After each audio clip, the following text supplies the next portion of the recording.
ایک گاؤں کے کنارے پر 3 بہنیں رہتی تھیں۔ بڑی بہن کا نام فاطمہ، درمیانی بہن عالیہ اور سب سے چھوٹی بہن نور تھی۔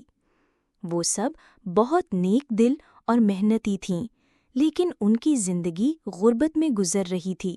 ایک دن انہوں نے جنگل میں جا کر لکڑیاں کاٹنے کا فیصلہ کیا تاکہ بازار میں بیچ کر کھانے پینے کا انتظام کر سکیں۔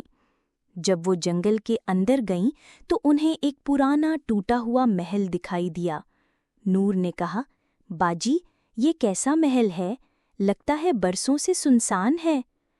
عالیہ نے جواب دیا، شاید کسی پرانی کہانی کا حصہ ہو، چلو دیکھتے ہیں۔ وہ اندر گئیں تو اچانک دروازہ خود بخود بند ہو گیا اور اندھیرا چھا گیا۔ پھر ایک خوفناک آواز گونجی، ہا ہا ہا، تم تینوں بہنیں اب میری قیدی ہو۔ سامنے ایک خوفناک چڑیل نمودار ہوئی۔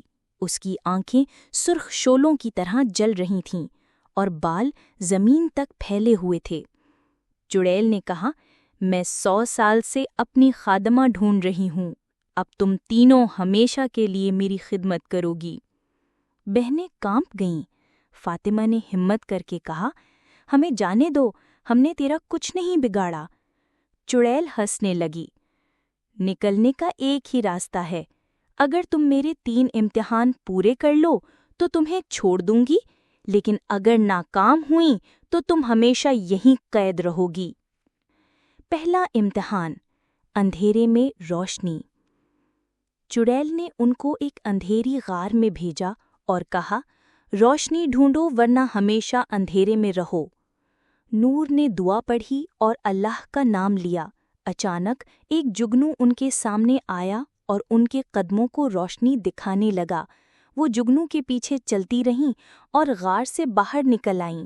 یوں انہوں نے پہلا امتحان کامیاب کر لیا۔ دوسرا امتحان، سراب کا پانی۔ چڑیل نے ایک صحرا دکھایا اور کہا، یہاں ایک کنواں ہے، اس کا پانی لاؤ، لیکن یاد رکھو، جو بھی پانی کو ہاتھ لگائے گا وہ ریت میں بدل جائے گا۔ عالیہ نے عقل سے کام لیا۔ اس نے کنویں کے پاس پڑا ایک چھوٹا سا مٹی کا پیالہ اٹھایا اور پانی کو بغیر چھوئے بھرا۔ پانی حقیقت میں تھا، لیکن ہاتھ سے چھونے والے کو دھوکہ دیتا تھا۔ وہ پیالہ لے کر واپس آئیں اور دوسرا امتحان بھی جیت گئیں۔ تیسرا امتحان، خوف کا سامنا۔ اب چڑیل نے غصے میں کہا، آخری امتحان، تمہیں مجھ سے لڑنا ہوگا، اگر ہار گئیں تو ہمیشہ کی غلامی۔ بہنوں نے مل کر درود شریف پڑھا۔ جیسے ہی چڑیل ان پر جھپٹی، اس کی طاقت کم ہونے لگی۔ نور نے اونچی آواز میں آذان دی۔